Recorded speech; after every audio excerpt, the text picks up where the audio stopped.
आदर्श या उद्धारकर्ता। चर्च में वचन सुनने के बाद एक अजनबी ने पादरी को कहा, मुझे आपका प्रचार पसंद नहीं आया। मैं सोचता हूं यीशु की मृत्यु के द्वारा पापों की माफी की जगह यीशु एक शिक्षक और एक आदर्श है।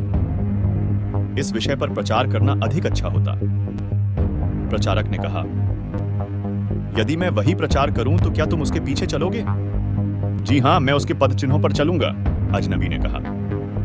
ठीक है, पादरी ने कहा, तो पहला यह कदम उठाओ और कहो, मैंने पाप नहीं किया। क्या यह कदम उठा सकते हो? अजनबी उलझ गया। नहीं, मैं तो पाप करता हूं, यह मानता भी हूं।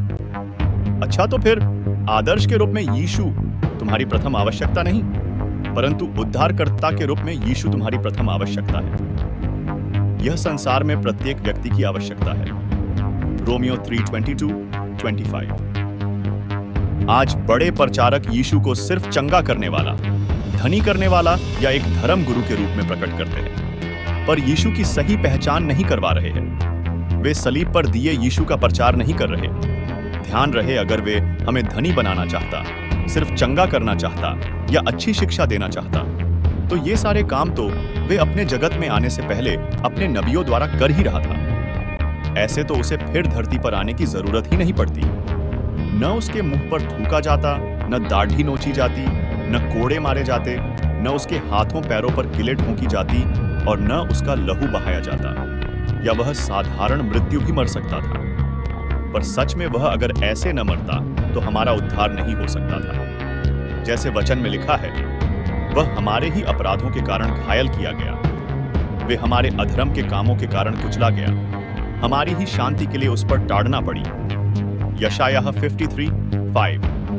अगर आप भी यीशु को सिर्फ चंगा करने वाला या बरकत देने वाला समझकर मानते आए हैं और उसके सलीब पर दिए बलिदान को नहीं समझा है, तो आपने अपने पाप का बोझ अभी भी उठाया हुआ है और आप अभी भी श्रापित है। जैसे लिखा है, पाप की मजदूरी मृत्यु है, रोमियो 6:23। सोचिए, आप एक अदालत में खड़े हैं और जज आपसे कहे कि आपके गुनाह की सजा सिर्फ फांसी है, पर हम आपको फांसी के साथ आपको 1 करोड़ रुपए, एक गाड़ी, एक बंगला भी देंगे और आपको जो बीमारी है उसका इलाज करके चंगा भी करवा देंगे। तो सोचिए, यह कितना भयानक मजाक होगा आपके साथ। ऐसे ही अगर इस संसार में मरने से पहले हमने यीशु से पापों की माफी प्राप्त नहीं की और यीशु से सिर्फ चंगाई और दौलत ही मांगी, तो ये हमारे लिए बहुत ही ज्यादा घातक होगा और नरक में अनंत पीड़ा का कारण होगा। और इस मजाक के जिम्मेवार लोगों के पादरी होंगे, जिन्होंने प्रभु के मुख्य उद्देश्य को ठीक से नहीं बताया।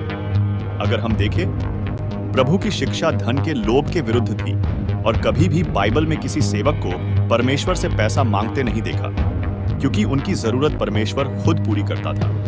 आज लोग परमेश्वर से जरूरत से ज्यादा बरकते मांगते रहते हैं, जबकि परमेश्वर ने उन्हें उनकी जरूरत के अनुसार काफी कुछ दिया होता है। याद रखिए, जरूरत से ज्यादा परमेश्वर कभी नहीं देगा। अगर उसने कहा पैसा का लोभ बुराई की जड़ है, तो वो हमें खुद जरूरत से ज्यादा पैसा क्यों देगा? और याद रखिए, परमेश्वर के लोगों की जरूरतें बहुत सीमित होती है। यदि मनुष्य सारे जगत को प्राप्त करे और अपना प्राण खो दे या उसकी हानि उठाए, तो उसे क्या लाभ होगा? लूका 9:25।